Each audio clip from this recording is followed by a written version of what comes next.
I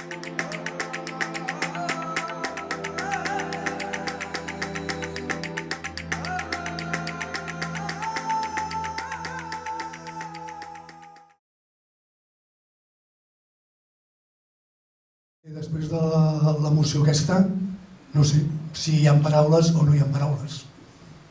Això si algú vol dir alguna cosa, vol fer algun comentari. Algú vol parlar? No, allà ja em sento. Vols parlar? Volia donar les gràcies al nostre company de Stop Mare Mortum, Miquel, que la seva mare va viure en primera persona aquest terrible fet. Només dir que aquest fet de la desbandar és absolutament desconegut i que és una veritable vergonya que es desconegui aquest terrible crim i res més. És realment molt emotiu.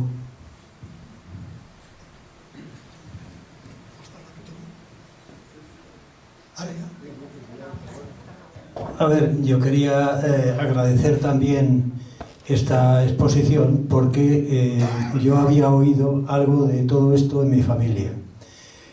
Algo que, bueno, últimamente he hablado con algún familiar mío para, digamos, recordar cosas que había oído. En concreto, mi abuela le pilló toda esta odisea.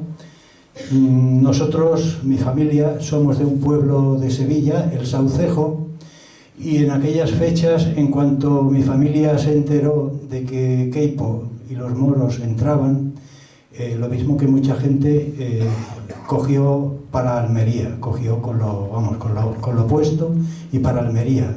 En concreto iban mi abuelo, mi abuela, con mi madre, que tenía unos 2 años, y mi abuela estaba embarazada de mi tía, embarazada ya bastante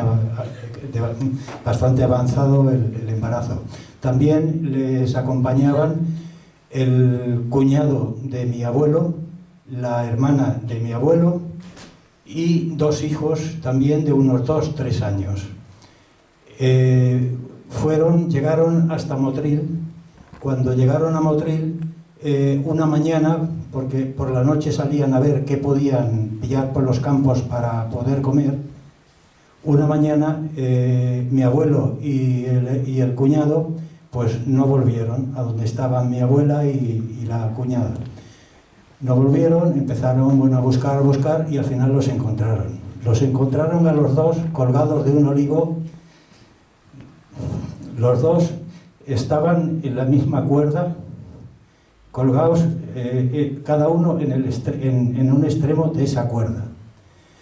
Mi abuela, bueno, pues luego pidió para enterrarlos y demás, y oficialmente le dijeron que, bueno, que aquello era un suicidio y, bueno, en fin, que no pudieron hacer nada, se quedaron allí. Entonces mi abuela y la cuñada con los 3 niños volvieron para el pueblo porque veían que ya, en fin, más de lo que le había pasado ya no les podía pasar. A la vuelta fue cuando les pilló, en Málaga precisamente. Lo que entendía, lo que yo había oído en mi familia es que lo del río lo que en mi familia se decía es que, bueno, que ellas cruzaron y a poco de cruzar el río hubo una avalancha de agua y se llevó a mucha gente. Ellas se salvaron. Lo que ellos tenían entendido y lo que creían es que Queipo había mandado o habían habían abierto las compuertas del agua. Bueno, esto no lo sé, son también lo que ellos pensaban. Bueno, la cuestión es que mi abuela en Málaga pues dio a luz en un hospital. Justo cuando acababa de dar a luz, hacía poco, 2 o 3 días o menos, estaban bombardeando y entonces desalojaron el hospital. Y bueno, empezaron a decir, venga, desalojen todo el mundo afuera. No encontraban no encontraban a la niña, a mi tía, que estaba recién nacida. Entonces mi abuela, y esto además es cierto esta frase, que dijo, deme cualquiera que yo me tengo que ir. Y le dieron, pues luego por el físico parece que sí que le dieron a la que era mi tía de verdad. Entonces, bueno, se fueron otra vez para el pueblo y como muchas viudas en esos momentos se dedicaron al extraperlo y a la dita. La dita es aquello de vender, se hacía mucho en Andalucía antes, que era, tú vendías por ejemplo una camisa y pasabas cada semana y te daban, pues yo que sé, una peseta y así hasta pagar la pieza. Bueno, entre algunas de estas viudas en concreto había un señor que vivía frente a mi casa y este señor se vanagloriaba de que era hijo del cuerpo. Era hijo del cuerpo porque en todo ese trasiego de las mujeres que iban desde mi pueblo al margen, que es un pueblo que queda 4 kilómetros, a abastecerse de café y azúcar, que era a lo que se dedicaban a vender, pues la Guardia Civil, si los pillaba, o le quitaban la mercancía, o en el caso de este que se vanagloriaba, era hijo de una violación de un Guardia Civil a una de estas mujeres. O sea que, aparte de... Sí, perdón, ya está.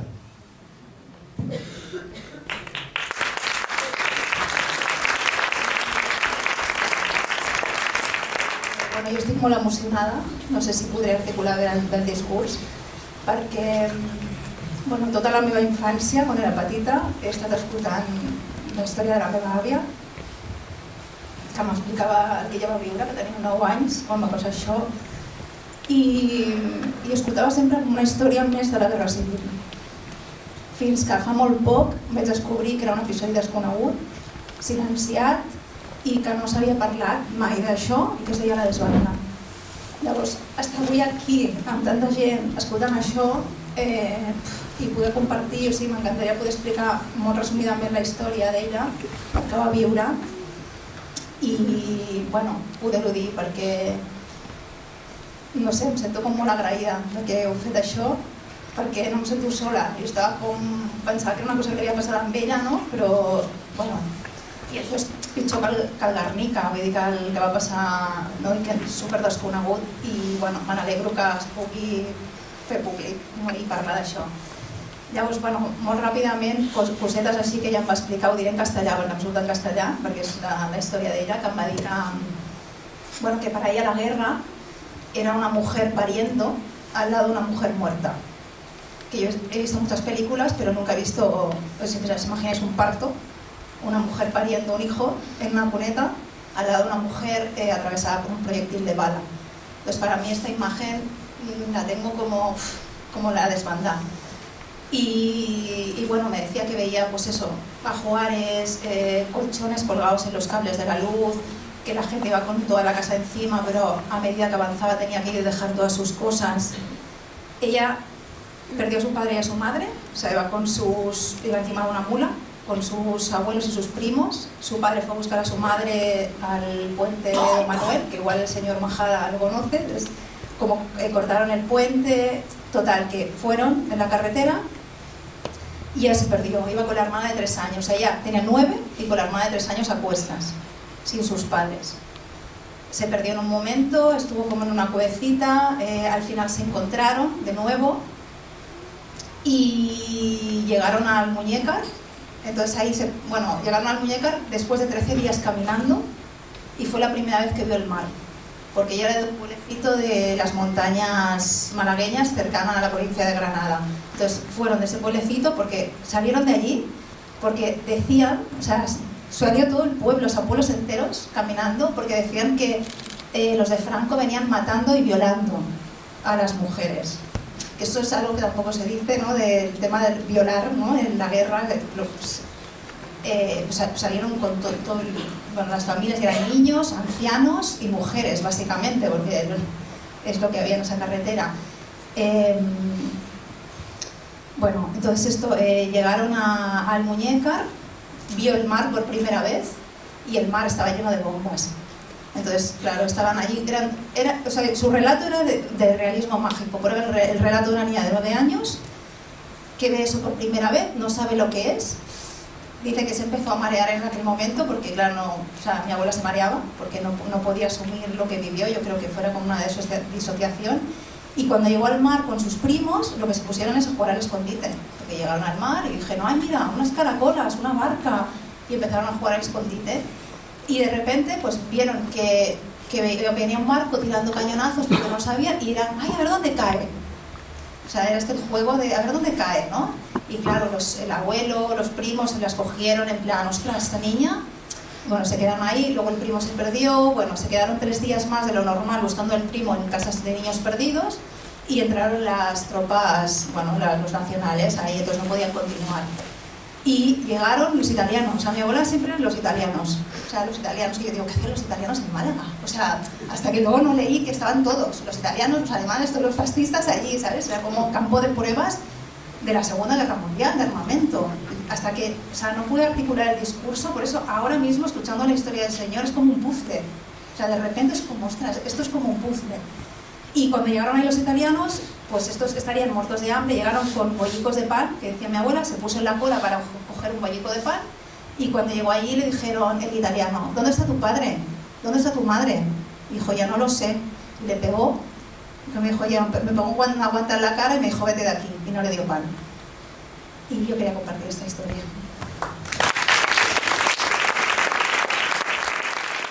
Pues yo quería compartir la historia de mi madre, que la familia materna es de Málaga, y cuando el golpe de Estado ellos vivían en Antequera. La evacuación de Antequera fue, bueno, no sé exactamente, pero fue unos meses antes que Málaga. Entonces ellos se refugiaron en Málaga. Mi abuelo era sanitario, era practicante, y entonces se alojaron en el Hospital de Sangre de Málaga, que el señor este hacía referencia a un hospital y yo creo que es este, el Hospital Central de Málaga, el Hospital de Sangre. Y bueno, mi abuela fue enfermera, y mi tía, que tenía 16 años, también se puso de enfermera, incluso en las operaciones de quirófano de los milicianos que venían del frente y de los bombardeos que había en la ciudad, que eran a diario los bombardeos en Málaga. Entonces mi madre, que tenía 13 años, como no podía estar en ese ambiente, mi abuelo, que era de la agrupación socialista de Antequera, la ingresó en una colonia escolar de UGT de la Enseñanza, y el 7 de febrero, cuando se evacua la ciudad, pues la colonia escolar se evacúan a los niños, y bueno, en el caso de mi madre no dio tiempo de avisar a nadie. Mi madre se fue sola con la colonia escolar, hizo la carretera de Almería sola con la colonia, y bueno, ella siempre hablaba de Cartagena, bueno, pasaría por ahí. Las colonias escolares se alojaron en pueblos de Valencia, y transcurrió la guerra sola, sin familia. Ella contaba que su madre era la cocinera de la colonia escolar de Valencia, y después de... Bueno, yo ya tenía, creo que ya tenía yo 50 años o así, en Málaga, fui a visitar a una amiga que había estado también en la colonia escolar de mi madre, que mantuvieron una amistad toda la vida, y me dice la amiga, me entero yo con 50 años, me dice la amiga, no era tu abuela, era mi madre. Era mi madre, que tu madre estaba, como nosotras éramos 3 hermanas y mi madre era la cocinera, tu madre siempre estaba con nosotras. Y estaba como adoptada. Mi madre pasó 3 años de la guerra así. Pues resulta que lo que más me llama a exponer es que a través de los años, pues yo este trauma lo llevo más a flor de piel, porque en casa lo mamamos de niños. En los años 60 yo escuchaba a mi madre quejarse. Yo sufrí bombardeos, nos tirábamos en las cañas y ella se quejaba. Y yo a través de los años hoy en día pienso que mi madre hablaba sola. Entonces nosotros éramos pequeñitos y yo pensaba en películas de la tele en blanco y negro.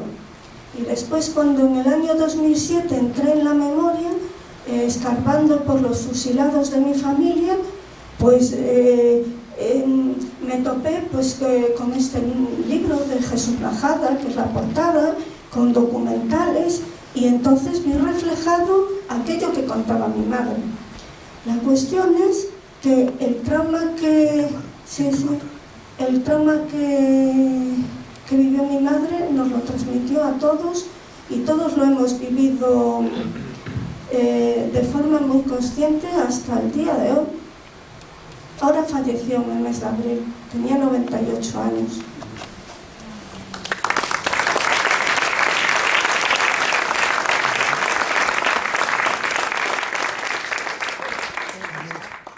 Bueno, yo quería ahondar un poco en lo que antes había dicho de del silencio, ¿no? La mecánica del silencio yo la entiendo por el terror de la dictadura, en el momento del volver. Los que vuelven de la desbandada están marcados porque han huido de la salvación del Estado Nacional, huían de la verdad, que son ellos. Por lo tanto, eran los malos, porque habían huido de nosotros. Quiere decir, el que volvía ya iba con miedo a qué iban a hacernos. Y lo que habían visto o había pasado, lo habían hecho el ejército golpista, lo habían hecho los italianos, los alemanes, las fuerzas nacionales.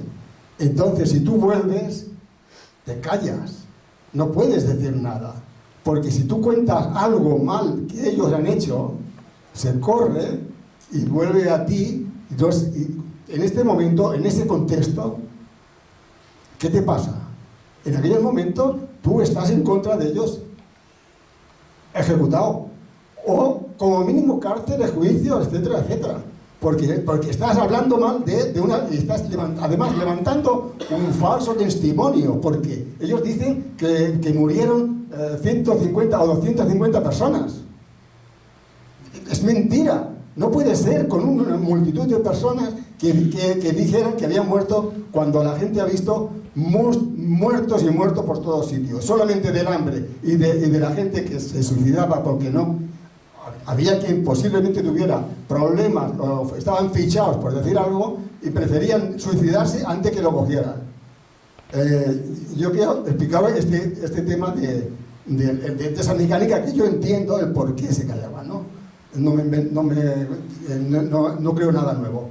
Y luego, hablando ya de lo personal, esta mañana lo comentaba con los chicos de la escuela del ESO. Mi madre no dijo, ni a su entorno más cercano, no dijo nada. Yo he hablado con mi tía Mariana, que vive en Belviche, que eran uña y carne las dos en el pueblo, y cuando primero vinimos nosotros, pero luego vinieron mis tías. Bueno, acabaron, al final nos fuimos de Hospitalet, de Pubilla Casa, de la Florida, a Belviche, porque estaba mi tía allí, evidentemente, las dos vecinas. Nunca, ni en el pueblo, ni ahora, ni cuando vivieron juntas, nunca les contó nada. Y sin embargo ese trauma, esa dejadez de no explicar nada, no se entiende que ni siquiera después de muerto el dictador, no lo explicaran. Mi madre no lo explicó, mi madre lo expresó, lo expresó como os he dicho antes, pero no dio esa voz de decir nos ha pasado esto, nos ha pasado lo otro, nunca, y ni lo expresó a sus más cercanos amistades.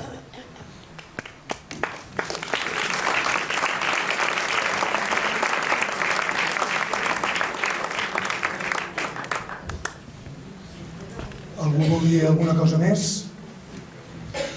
Bé, jo només diria que veiéssiu l'exposició i penseu que molts dels que van sobreviure aquí van venir a Barcelona, van fer la retirada i alguns dels homes que hem vist de fotografies aquí van morir a Mauthausen i a Gusen. Això també ho podeu veure en l'exposició. O sigui que aquesta desbandada no es va acabar a Almeria, sinó que va durar molts anys.